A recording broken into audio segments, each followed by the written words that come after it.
I want to tell you about the future of money.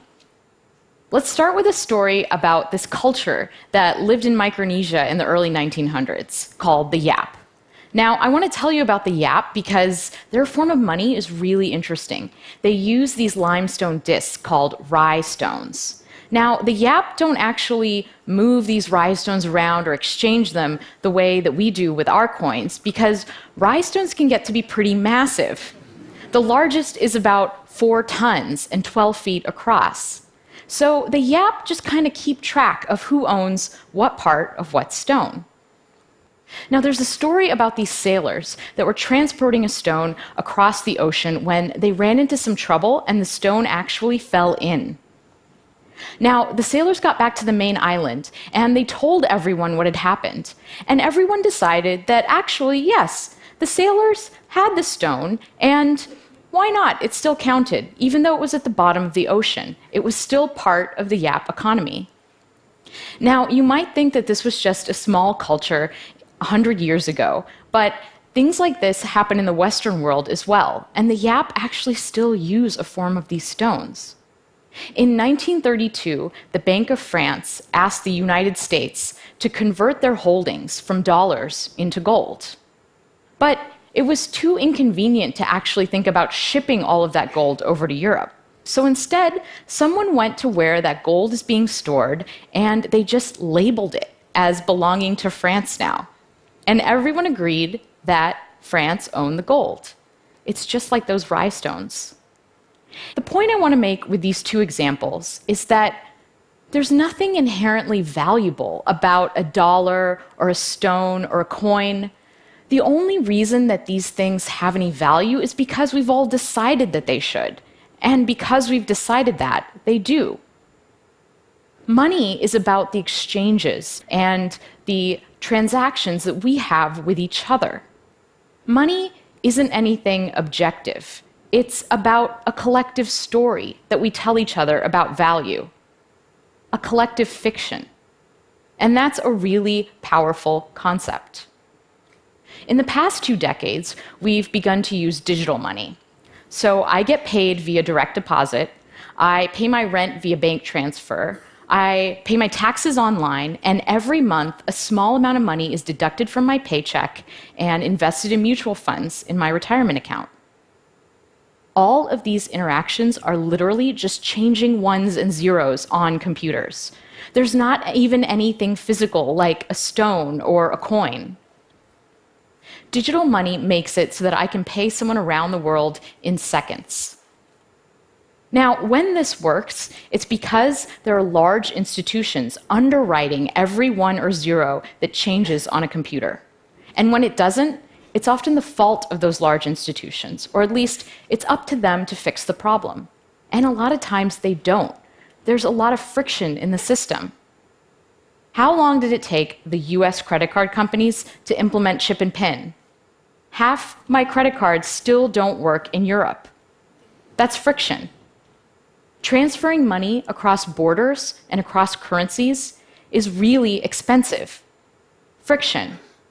An entrepreneur in India can set up an online business in minutes, but it's hard for her to get loans and to get paid. Friction. Our access to digital money and our ability to freely transact is being held captive by these gatekeepers. And there's a lot of impediments in the system slowing things down. That's because digital money isn't really mine, it's entries in databases that belong to my bank, my credit card company, or my investment firm. And these companies have the right to say no. If I'm a PayPal merchant and PayPal wrongly flags me for fraud, that's it. My account gets frozen and I can't get paid. These institutions are standing in the way of innovation. How many of you use Facebook Photos, Google Photos, Instagram?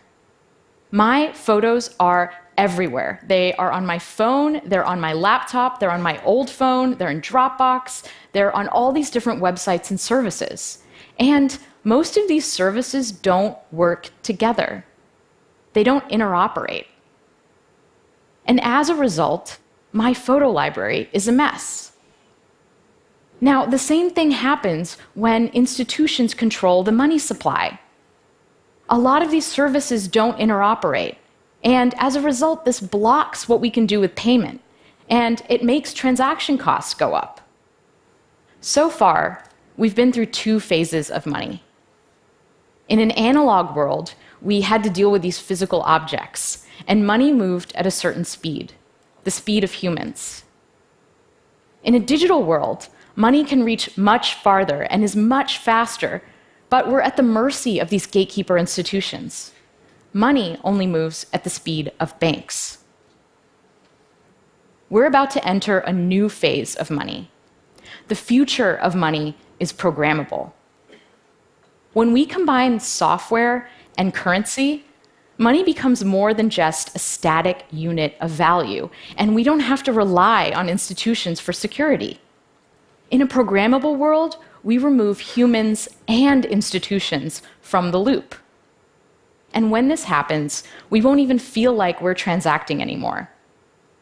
Money will be directed by software, and it will just safely and securely flow. Cryptocurrencies are the first step of this evolution. Cryptocurrencies are digital money that isn't run by any government or any bank. It's money designed to work in a world without intermediaries. Bitcoin is the most ubiquitous cryptocurrency, but there are hundreds of them.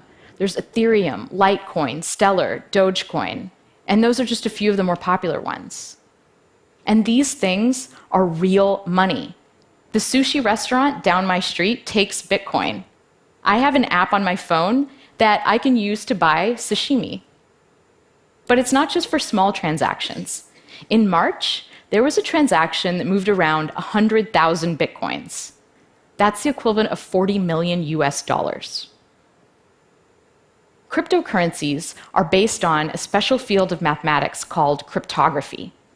Cryptography is the study of how to secure communication, and it's about two really important things: masking information so it can be hidden in plain sight, and verifying a piece of information's source. Cryptography underpins so many of the systems around us, and it's so powerful that at times the US government has actually classified it as a weapon. During World War II, breaking crypto systems like Enigma was critical to decoding enemy transmissions and turning the tide of the war. Today, anyone with a modern web browser is running a pretty sophisticated crypto system. It's what we use to secure our interactions on the internet. It's what makes it safe for us to type our passwords in and to send financial information to websites. So what the banks used to give us, trustworthy digital money transfer, we can now get with a clever application of cryptography. And this means that we don't have to rely on the banks anymore to secure our transactions. We can do it ourselves. Bitcoin is based on the very same idea that the Yap used, this collective global knowledge of transfers. In Bitcoin, I spend by transferring Bitcoin, and I get paid when someone transfers Bitcoin to me. Imagine that we had this magic paper. So the way that this paper works is I can give you a sheet of it, and if you write something on it, it'll magically appear on my piece as well.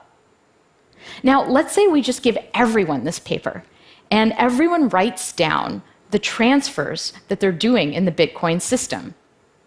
All of these transfers get copied around to everyone else's pieces of paper, and I can look at mine, and I'll have a list of all of the transfers that are happening in the entire Bitcoin economy.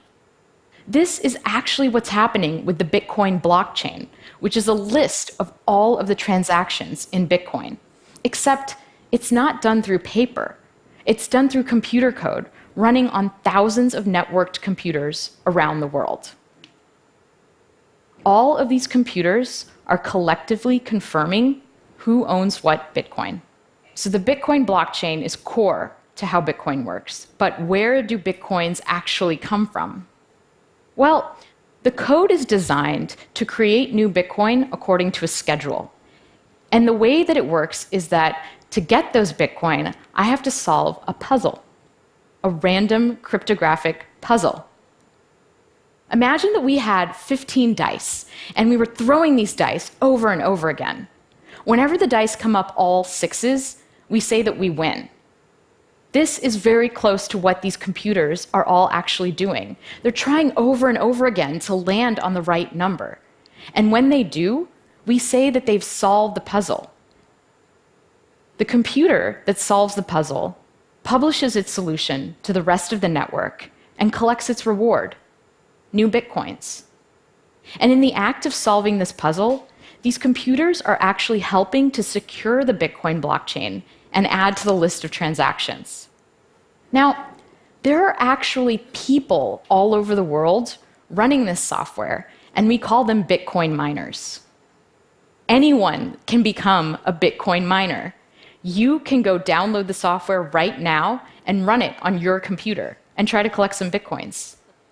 I can't say that I would recommend it because right now, the puzzle is so hard and the network is so powerful that if I tried to mine Bitcoin on my laptop, I probably wouldn't see any for about 2 million years. The miners, professional miners, use this special hardware that's designed to solve the puzzle really fast. Now, the Bitcoin network and all of this special hardware, there are estimates that the amount of energy it uses is equivalent to that of a small country. So the first set of cryptocurrencies are a little bit slow and a little bit cumbersome.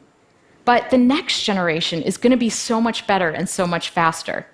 Cryptocurrencies are the first step to a world with a global programmable money.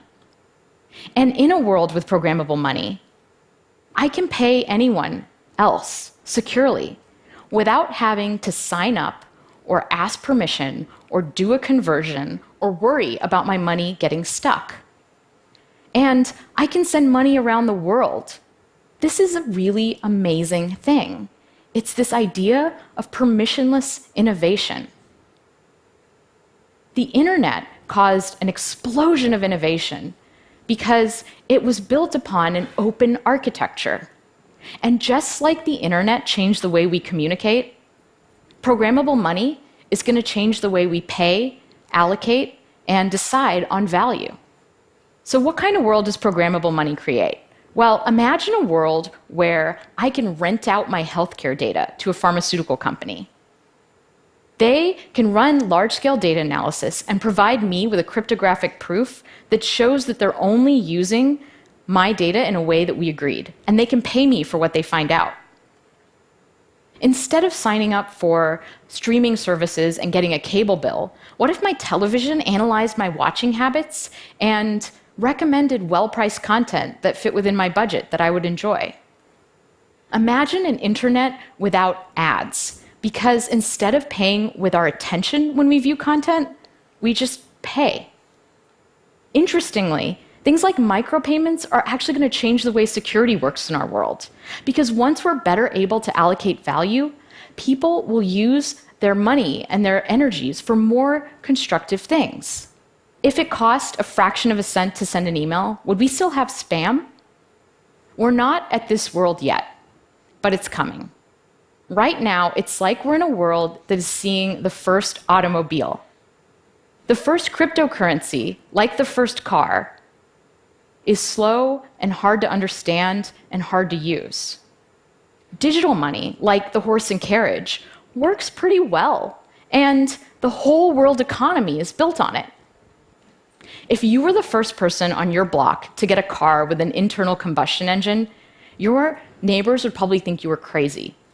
Why would you want this large, clunky machine that breaks down all the time, that lights on fire, and is still slower than a horse? But we all know how that story turns out. We're entering a new era of programmable money, and it's very exciting, but it's also a little bit scary. Cryptocurrencies can be used for legal transactions, just like cash is used for crime in the world today. When all of our transactions are online, what does that mean for surveillance? Who can see what we do? Who's advantaged in this new world and who isn't? Will I have to start to pay for things that I didn't have to pay for before? Will we all become slaves to algorithms and utility functions? all new technology comes with trade-offs. The internet brought us a lot of ways to waste time, but it also greatly increased productivity. Mobile phones are annoying because they make me feel like I have to stay connected to work all the time, but they also help me stay connected to friends and family. The new sharing economy is going to eliminate some jobs, but it's also going to create new flexible forms of employment.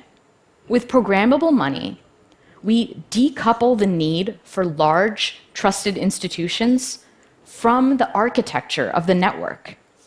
And this pushes innovation in money out to the edges where it belongs.